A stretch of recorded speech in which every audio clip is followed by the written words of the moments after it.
देसी भैली पड़त सिंदूरवा। डोलिया उठा के जब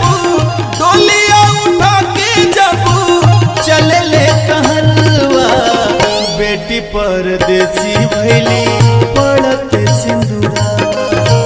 बेटी परदेसी भैली पड़त सिंदूरवा।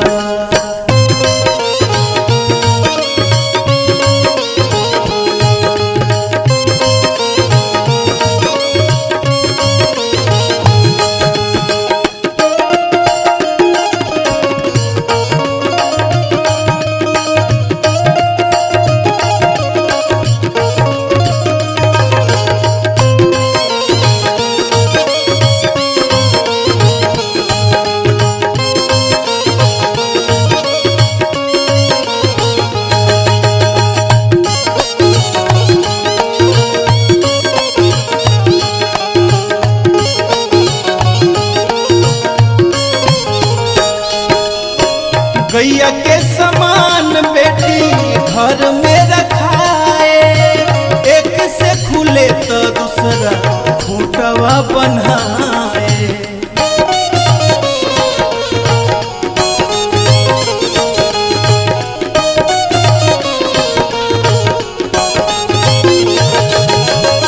ओने ससुरारिया में होई खुशहाली, एने नई हरावा में दुख दे के जाली। अजबे निराला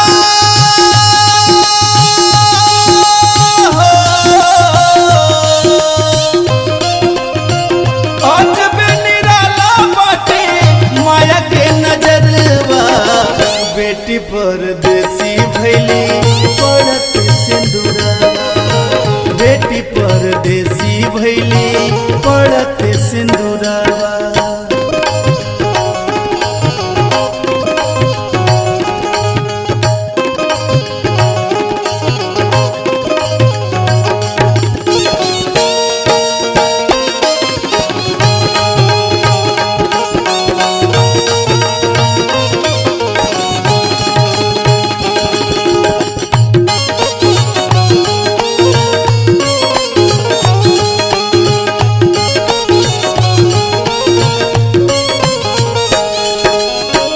एको घरी अखिया से हट न सुरतिया, रेंगनी के काटनी कट दिन रतिया।